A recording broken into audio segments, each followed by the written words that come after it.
सभी लोगों को एनकेटी नर्सिंग क्लासेस की तरफ से शुभकामनाएं। आपकी जो पैरामेडिकल है, पैरामेडिकल की सेकेंड ईयर या जो फर्स्ट ईयर में जो बच्चे हैं उनकी एग्ज़ाम आ रही हैं, उसके लिए आप लोगों को पहले से ही मैं सूचना दे रहा हूं। दूसरी बात है, जो बीएससी के बच्चे हैं, बीएससी नर्सिंग है, उसकी भी एग्ज़ाम हो सकती है। अभी तक कोई भी पोस्टपोन या आपको जो क्या नाम है उसका आपको दूसरी क्लास में जो फॉरवर्ड करना है, मतलब आपको फर्स्ट ईयर के जो बच्चे हैं उनको ऐसा लग रहा है कि हम सेकेंड ईयर में हो जाएंगे, ऐसा कोई भी रूल नहीं आया है। तो आप लोग अपनी जो भी स्टडी है वो कंटिन्यूअसली जारी रखें। अब बात करते हैं, अपने बात की थी जो पिछली अपनी जो लास्ट क्लास हुई थी, उस क्लास के अंदर आप लोगों को बताया था कि जो सेरिबेलम होता है वो उसका क्या काम होता है, बॉडी का बैलेंस बना के रखता है। दूसरी बात है, ये सेकंड लार्जेस्ट पार्ट होता है ब्रेन का। फर्स्ट लार्जेस्ट पार्ट कौन सा होता है? सेरिब्रम होता है। अब बात करते हैं जो थर्ड वन, जो प्रोसेनसिफेलॉन, डायनसिफेलॉन, और जो थर्ड वन पार्ट था मिड ब्रेन, मिड ब्रेन, इसकी बात करते हैं।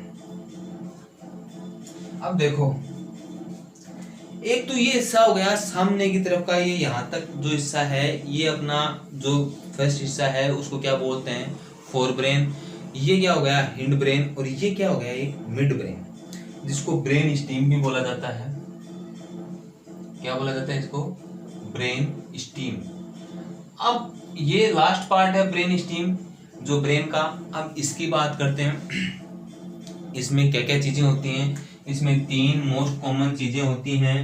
फर्स्ट वन बात, इसमें जो ब्रेन स्टीम है इसमें क्या क्या होती हैं? पोन्स है, और क्या है? Medulla oblongata. पोन्स है और कौन सा है? Medulla oblongata. ये दो चीजें पाई जाती हैं मोस्ट कॉमनली। वैसे ब्रेन स्टीम या मिड ब्रेन स्टीम की बात करें तो इसमें तो तीन चीजें होती है। कौन कौन सी? मिड ब्रेन, पोन्स या मेडुला ओब्लोंगेटा। लेकिन कई जगह ऐसा है कि जो मिड ब्रेन है इसको ही क्या कहा गया है? ब्रेन स्टीम कहा गया है। इसलिए इसके दो ही पार्ट डिवाइड किए गए हैं, पोन्स और कौन सा है? Medulla oblongata. अब बात करते हैं सबसे पहले मिड ब्रेन की। पहले बात करते हैं ब्रेन स्टीम की। ब्रेन स्टीम क्या होता है? It is the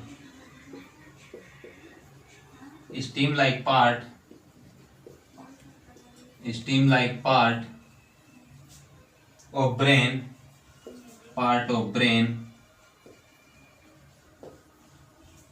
that connect the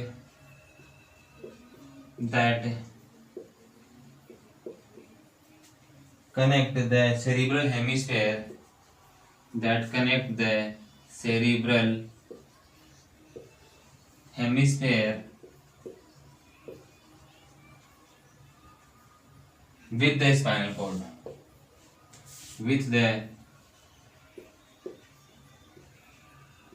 spinal cord, मैंने आप लोगों को बताया था, ये जो सेरिब्रम है उसके जो दो हेमिस्फेयर होते हैं आपस में, दोनों किससे सेपरेट होते हैं? वर्मिस से। जो क्या होती है? व्हाइट मैटर स्ट्रिप होती है, इससे आपस में क्या होते हैं? सेपरेट होते हैं। सेरिब्रम जुड़ा होता है सेरिबेलम से। यही सेरिबेलम किससे आगे जाके जुड़ेगा? किससे जुड़ेगा? ब्रेन स्टीम से। और ये जो ब्रेन स्टीम है ये किससे जुड़ेगी आगे जाके? स्पाइनल कॉर्ड से। तो फर्स्ट वन बात कौन सी हो गई? सेरिब्रम वाला हिस्सा हो गया। सेरिब्रम वाला हिस्सा किससे जुड़ता है? सेरिबेलम से। और जो सेरिबेलम होता है उसके जो हेमिस्फेयर होते हैं क्या बोलते हैं? Cerebral hemisphere. ये जो हेमिस्फेयर होते हैं ये किसके आगे किससे साथ कनेक्ट रहते हैं? स्पाइनल कॉर्ड के साथ में। अब बात करते हैं इसके जो पार्ट हैं। First one mid brain. जो मिड ब्रेन वाला हिस्सा है इसकी बात करते हैं। फर्स्ट हिस्सा कौन सा हो गया? Mid brain. ये मिड ब्रेन क्या होता है? मिड ब्रेन लाइज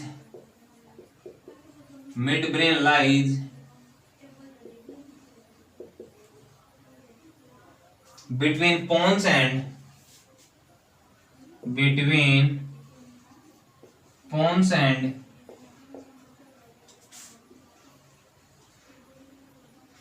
सेरिब्रम, जो सेरिब्रम वाला जो हिस्सा है और जो पोन्स का हिस्सा है उसके बीच में क्या पाया जाता है, मिड ब्रेन पाया जाता है। अब इस मिड ब्रेन,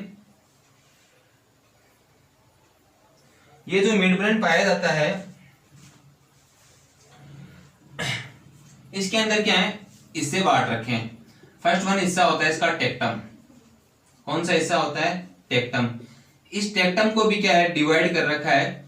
पहला है सुपीरियर कैलकुलाई और एक होता है इंफीरियर कैलकुलाई। एक तो कौन सा होता है, सुपीरियर, और एक कौन सा होता है, इंफीरियर कैलकुलाई। इन दो हिस्सों में इसको क्या कर रखा है, डिवाइड कर रखा है। ये जो सुपीरियर जो कैलकुलाई होता है ये क्या करता है, कोऑर्डिनेट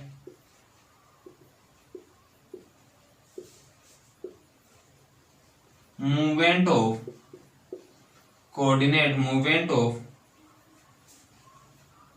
हेड, नेक,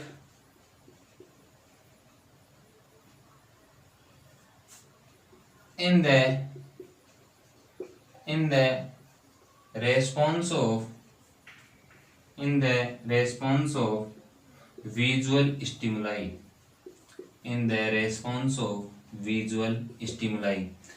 और जो इंफीरियर जो कैलकुलाई होता है वो क्या करता है, वही सेम टू सेम बात है, कोऑर्डिनेट करता है हेड और नेक की movement, coordination of head and neck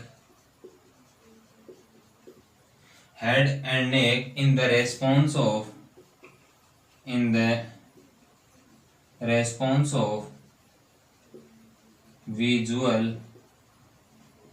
stimuli, visually audio stimuli या ऑडिटरी बोल सकते हैं, ऑडिटरी बोल लिख देते हैं, ऑडिटरी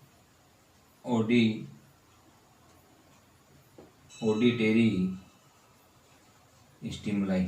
अब देखो ये जो मिड ब्रेन का हिस्सा है इसको दो भागों में डिवाइड किया गया है। एक तो है टेक्टम, टेक्टम को दो भागों में, सुपीरियर कैलकुलाई और क्या होता है, इन्फीरियर कैलकुलाई। जो सुपीरियर जो कैलकुलाई है इसको क्या किया गया है, कोऑर्डिनेट किया गया है। क्या करता है, जब भी बॉडी है वो क्या करेगी, कोई भी चीज जो उसके क्या हो, रेस्पॉन्सिबल हो देखने के लिए, अपने को किसी तरफ देखना हो तो उस टाइम जो मूवमेंट करेगा अपनी बॉडी, जो हेड वाला पोर्शन है, नेक वाला पोर्शन है और हेड वाला पोर्शन है, वो उसके अगेंस्ट में मूवमेंट करेगा, उसके मतलब साइड में मूवमेंट करेगा। तो कौन सा करेगा, सुपीरियर कैलकुलाई। और यदि बात करें ऑडिटरी, कोई भी अपने को बोल रहा है और अपने उस साइड में देख रहे हैं, उस टाइम पे मूवमेंट करेगा, कौन सा करेगा हिस्सा, इन्फीरियर कैलकुलाई।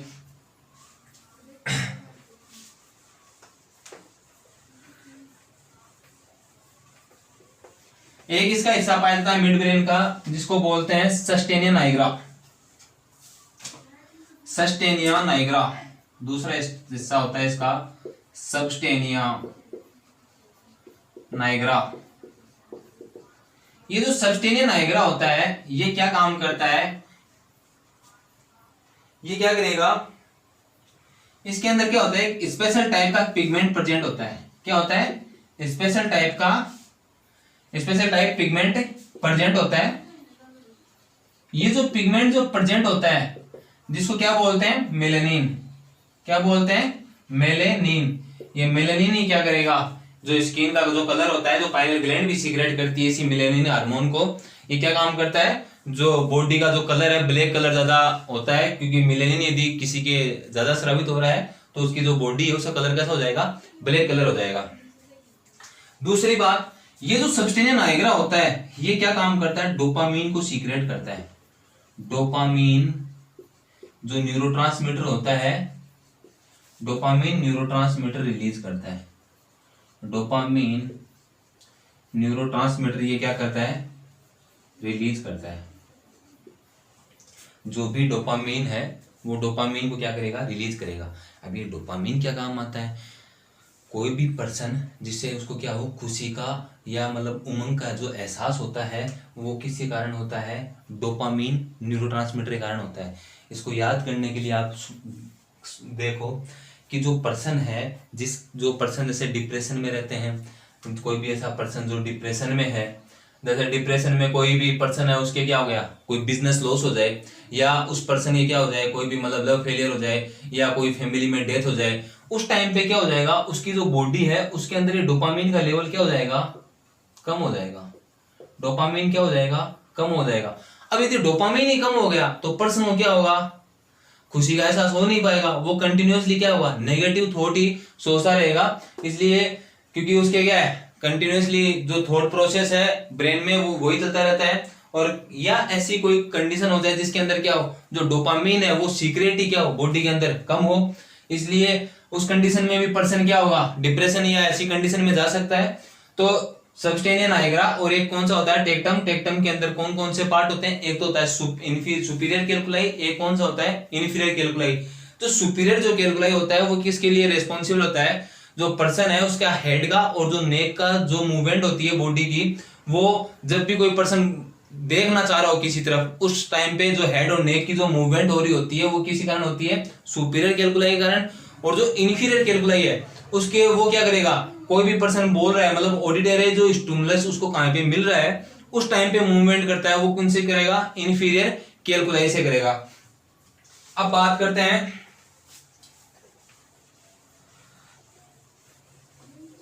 इसकी वजह से एक डिजीज भी हो जाती है जिसको बोलते हैं अल्प्स पैरालिसिस, जो आगे अपने मेडिकल सर्जिकल जो पोर्शन है न्यूरो का, नर्वस सिस्टम का, उसके अंदर पढ़ाएंगे आपको पैथोफिजियोलॉजी के साथ में। इसका सेकंड हिस्सा मैंने आपको बताया था पोन्स, क्या बताया था, पोन्स। इसी पोन्स को क्या बोलते हैं, पोन्स सेरिबेलाई भी बोलते हैं। नाम आ जाए पोन्स सेरिबेलाई तो आपके कंफ्यूजन हो जाएगी, पोन्स सेरिबेलाई क्या होता है। पोन्स को क्या बोलते हैं, पोन्स सेरिबेलाई। अब ये जो पोन्स होता है वो क्या काम करता है, पहले देखते हैं। लेंथ, इसकी लेंथ कितनी होती है, 5 सेंटीमीटर। कितनी होती है इसकी लेंथ, 5 सेंटीमीटर। दूसरी बात, ये सिचुएटेड कहां होता है, सिचुएटेड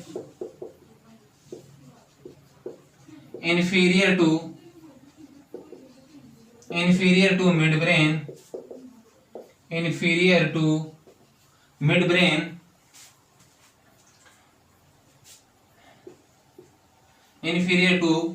जो मिड ब्रेन होता है उसके जस्ट नीचे की साइड में क्या सिचुएटेड होता है, ये पोन्स वाला ऐसा सिचुएटेड होता है। दूसरी बात करते हैं,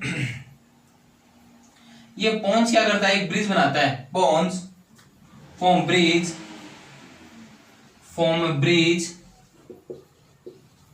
between, pons form bridge between medulla oblongata, between medulla oblongata and midbrain, and midbrain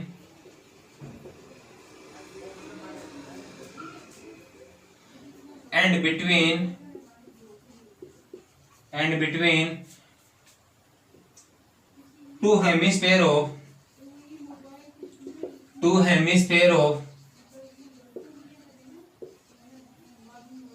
cerebrum, two hemisphere of cerebrum. ये क्या काम करता है, एक ब्रिज का फॉर्मेशन करता है, किस किस के बीच में, मेडुला ऑब्लोंगेटा के बीच में, मिड ब्रेन के बीच में, और कौन से जो हेमिस्फेयर हैं सेरिब्रम के, उन दोनों के बीच में। अब ये ब्रिज का फॉर्मेशन कैसे करता है, उसका काम क्या होता है वो बताता हूं।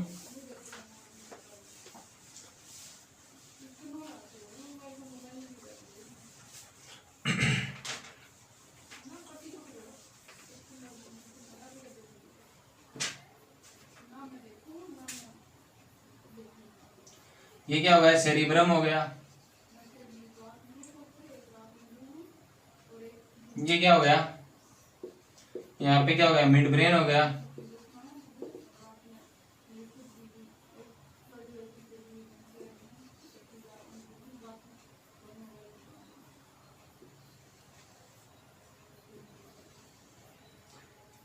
यहाँ पे क्या हो जाएंगे बीच में,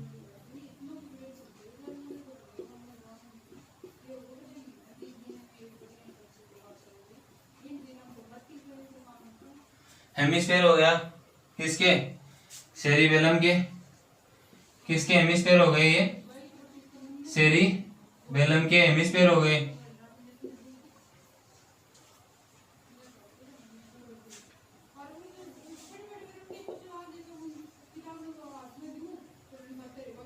ये इम्पल्स हो जाएंगे, इम्पल्स फ्रॉम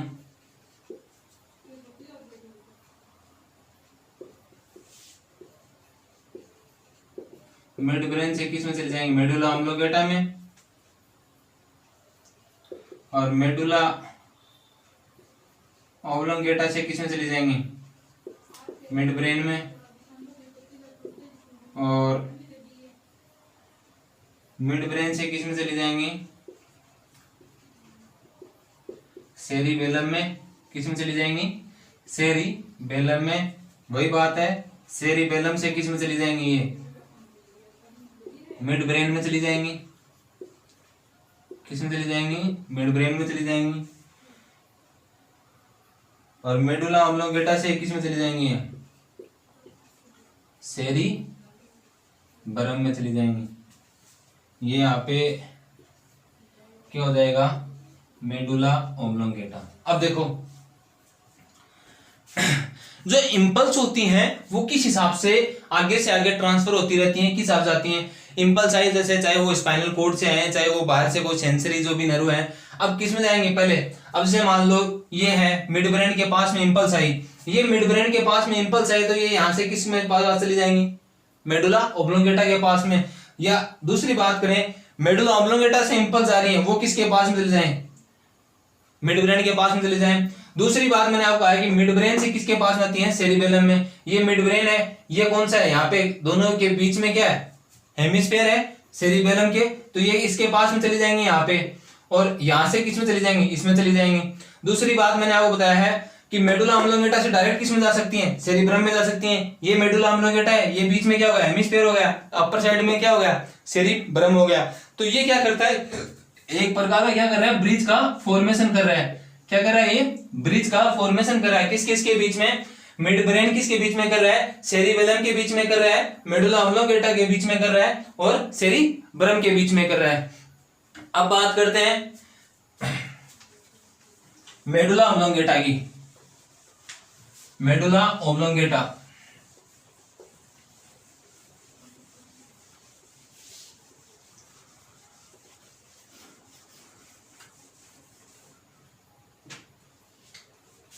थर्ड वन जो हिस्सा है वो कौन सा आ जाएगा, मेडुला ऑब्लोंगेटा। मेडुला ऑब्लोंगेटा एक बार लिख लो आप, it is a small cylindrical structure. एक ऐसी होती है स्मॉल सिलेंड्रिकल क्या होती है, स्ट्रक्चर होती है। दूसरी बात, लेंथ की बात करें तो इस पोन्स की लेंथ तो कितनी थी, 5 सेंटीमीटर, इसकी लेंथ कितनी हो जाएगी, 3 सेंटीमीटर हो जाएगी। फिर बात करते हैं सिचुएटेड कहाँ होता है, इन्फीरियर टू situated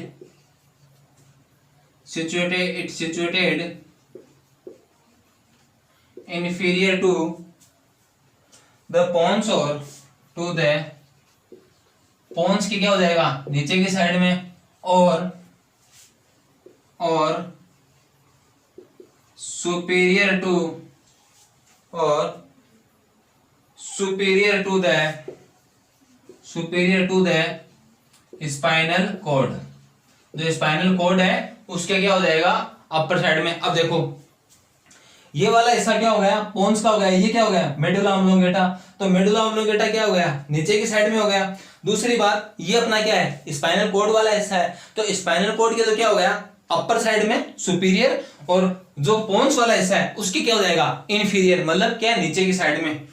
अब इसके अंदर क्या पाए जाते हैं, सेंटर पाए जाते हैं। जैसे अपने हाइपोथैलेमस है, उस हाइपोथैलेमस के अंदर कौन सा पाया जा रहा था, टेम्परेचर रेगुलेटिंग सेंटर पाया जा रहा था। तो इसके अंदर कौन सा सेंटर पाए जाते हैं, वो देखो, फर्स्ट वन है रेस्पिरेटरी सेंटर। इंपॉर्टेंट है, बहुत बार पूछा जाता है एग्जाम में कि जो रेस्पिरेटरी सेंटर है वो कहां पाया जाता है। रेस्पिरेटरी सेंटर कहां पाया जाएगा, मेडुला ऑब्लोंगेटा में। दूसरा है इसके अंदर कार्डियोवास्कुलर सेंटर, कार्डियोवास्कुलर सेंटर। ये क्या काम करता है, कार्डियोवास्कुलर सेंटर क्या करेगा, रेगुलेशन करेगा, किसका, regulation of heart rate and blood pressure. ये रेस्पिरेटरी सेंटर इसकी बात करेंगे। और इसके अंदर कौन से पाए जाते हैं, कफिंग सेंटर भी पाया जाता है, कफ सेंटर, कफिंग सेंटर पाया जाता है। फोर्थ वन कौन सा पाया जाता है, इसके अंदर पाया जाता है स्नीजिंग सेंटर पाया जाता है, या वोमिटिंग स्नीजिंग भी पाया जाता है। और कौन सा पाया जाता है इसके अंदर, वोमिटिंग सेंटर। कौन सा होता है, वोमिटिंग सेंटर भी पाया जाता है। अब देखो सबसे इंपॉर्टेंट इसके अंदर क्या होता है, रेस्पिरेटरी सेंटर होता है। अब क्या करेगा, कई बार ऐसा होता है कि जो पर्सन है वो क्या कर रहा है, इनहेल करने की कोशिश कर रहा है, मतलब जो पर्सन है उसकी रेस्पिरेटरी रेट बहुत धीमी है, पर्सन को क्या है इतना इजीली ब्रीथ हो नहीं पा रहा है।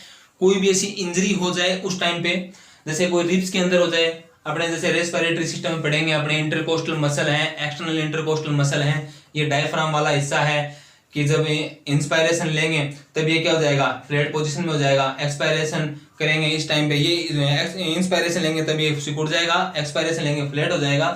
तो क्या है उसी प्रकार ये क्या काम करता है, रेस्पिरेटरी सेंटर इसके अंदर पाया जाता है। अब पर्सन है उसको क्या है इजीली रेस्पिरेशन हो नहीं पा रहा, तो उस टाइम पे मेडुला ऑब्लोंगेटा क्या करेगा, जो भी रेस्पिरेटरी जो मसल्स हैं कौन कौन सी हैं, इंटरकोस्टल मसल्स, इंटरकोस्टल मसल, या दूसरी कौन सी है डायफ्राम, और एक कौन सी है स्टेर्नोक्लेडोइड मसल, स्टेर्नोक्लेडोमेस्टोइड मसल, मेस्टोइड मसल्स। उनको क्या करेगा, ये स्टिमुलेट करेगा। उनको जैसे ही स्टिमुलेट करेगा तो पर्सन क्या होगा, इजीली क्या लेने लग जाएगा, मतलब जो सांस है वो क्या होगा, उसका जो ज्यादा अमाउंट क्या होगी इनहेल कर पाएगा, और ज्यादा अमाउंट क्या कर पाएगा, एक्सहेल कर पाएगा। जैसे कई पर्सन होते हैं जिस टाइम पे कोई पर्सन हो जाए जिसकी एलर्जी कंडीशन हो जाए, कोई अस्थमा की है, या मतलब अपने कोई सीओपीडी का पेशेंट है, कोई भी जैसे अपने खांसी जुकाम हो जाए, कोई रुकावट हो जाए जहाँ पे क्या इजीली पर्सन है वो ब्रीथ कर नहीं पाए, उस टाइम पे मेडुला ऑब्लोंगेटा किसको स्टिमुलेट करेगा, रेस्पिरेटरी सेंटर को क्या कर देगा, ये स्टिमुलेट कर देगा। तो मैन और सेंटर पाए जाए, कफिंग है, स्नीजिंग है, कोई कफ के लिए, कोई कफ बाहर एक्सपेल आउट करना हो, स्नीजिंग है छींक के लिए, या कोई भी वोमिटिंग सेंटर है जो वोमिट बाहर करनी हो, उसके जो सेंटर पाए जाते हैं इसके अंदर। एक कौन सा है, कार्डियोवास्कुलर। कार्डियोवास्कुलर सेंटर में क्या करेगा, ये जो ब्लड प्रेशर है और दूसरी बात है हार्ट रेट, उसको क्या करेगा मेंटेन करने की कोशिश करेगा, लेकिन ये इतना मेंटेन कर नहीं पाता।